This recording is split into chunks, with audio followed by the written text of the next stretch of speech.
नमस्कार। मैं संजीव कुमार आज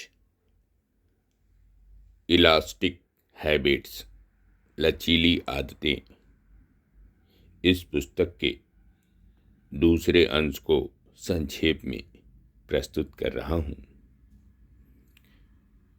स्मार्ट आदतें कैसे बनाएं जो आपके अनुकूल हो।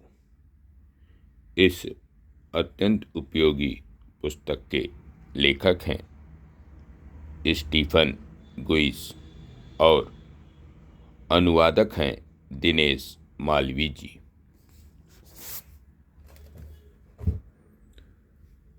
मानव को परिस्थितियों के अनुसार बदलकर चुनौतियों पर विजय पाने की असीम और अद्भुत क्षमता प्राप्त है। सफल होने के लिए हमें पहले आवश्यकता के अनुसार बदलाव का विकल्प चुनना चाहिए। कभी कभी लगता है कि हम दुनिया को जीत रहे हैं और कभी लगता है कि जीवित रहना ही एक उपलब्धि है। हमारे जीवन में जो अनेक स्थितियां आती हैं उनका समाधान केवल एक लक्ष्य से नहीं हो सकता।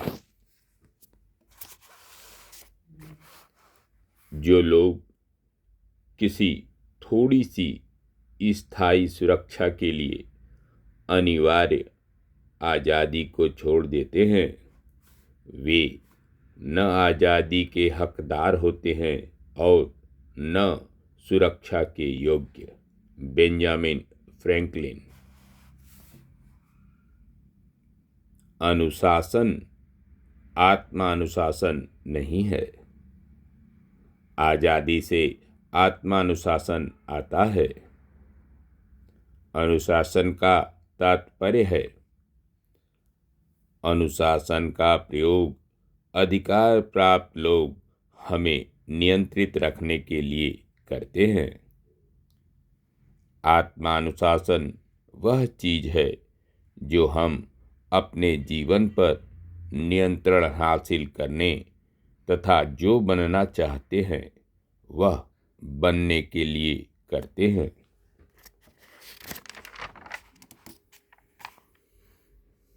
अनिवार्य रूप से आत्मानुशासन को लागू करने से प्रोत्साहित किया जाना चाहिए। सी जियांग लेस्टर वाल्टर्स। हम यहाँ निष्क्रिय क्यों खड़े हैं? वह सज्जन क्या चाहते हैं? उन्हें क्या मिलेगा? क्या जीवन इतना प्यारा या शांति इतनी मधुर चीज है कि इसे जंजीर और दास्ता की कीमत पर खरीदा जाए? सर्वशक्तिमान ईश्वर ऐसा न हो। मुझे नहीं पता कि दूसरे लोग कौन सा रास्ता अपनाते हैं, लेकिन जहाँ तक मेरा सवाल है, मुझे आज़ादी दो या मौत दो। Patrick Henry. आज़ादी में खतरा भी है।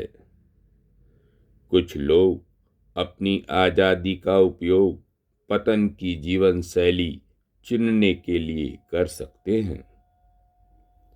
फिर इसमें क्या आश्चर्य है कि हम अपनी आज़ादी का कितनी जल्दी बलिदान कर देते हैं, जिसमें जोखिम और अनिश्चितता होती है।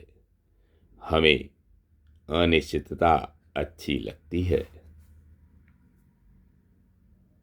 क्योंकि आज़ादी शक्तिशाली है, इसलिए इसके साथ अभ्यास भी बहुत जरूरी है। हमें जो भी करना है, यदि उसे करने की पूरी आज़ादी और क्षमता हमें मिल जाए तो बेशक हम में से अधिकतर लोग आज़ादी का उपयोग अपनी खुद की भलाई के लिए करेंगे। ध्यान दें, आज़ादी हमें शक्ति देती है और अभ्यास कुशलता देता है।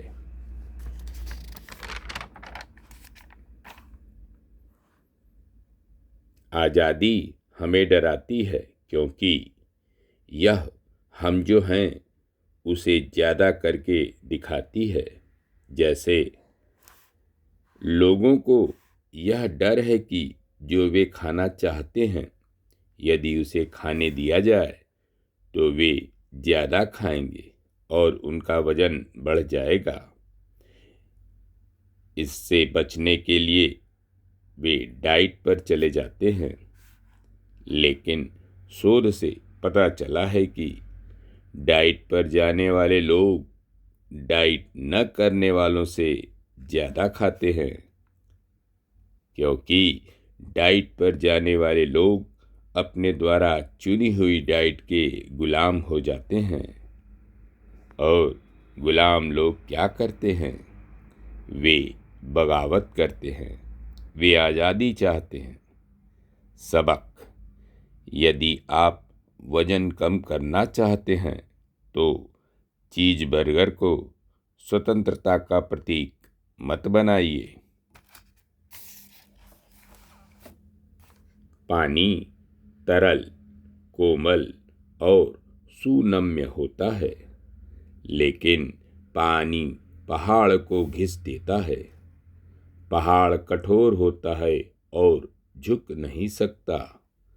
सामान्य रूप से जो भी तरल, कोमल और सुनम्य होता है वह किसी भी कड़ी और कठोर चीज पर विजय प्राप्त कर लेता है।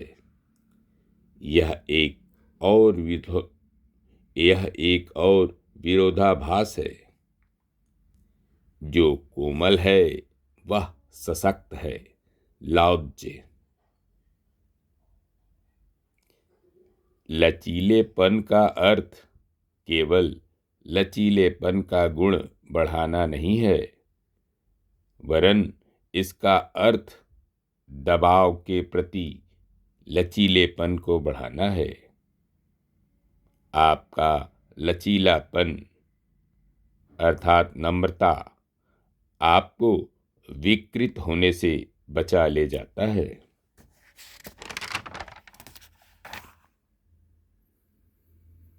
तात्कालिक उपाय करना जीवन के सभी क्षेत्रों में बहुत महत्वपूर्ण है, क्योंकि हम अपने परिवेश को पूरी तरह नियंत्रित नहीं कर सकते। जो लोग कठोर होकर जीते हैं वे परिस्थितियों के कारण टूट जाते हैं। जिन लोगों में सुनम्यता होती है वे एक बाधा को चकमा देकर और परिस्थितियों के अनुसार स्वयं को ढालकर अवश्य सफल होते हैं, क्योंकि सुनम्यता हमें अवसरों को अधिकतम करने में मदद करती है। ब्रूस ली द्वारा अत्यंत महत्वपूर्ण बात कही गई है। सभी परंपरागत तरीके हमें परिस्थितियों के अनुकूल बनने या बदलने में मदद नहीं कर सकते। सत्य सभी परंपरागत तरीकों से बाहर है। धन्यवाद। नमस्कार। शेष अगले अंक में। मैं संजीव कुमार।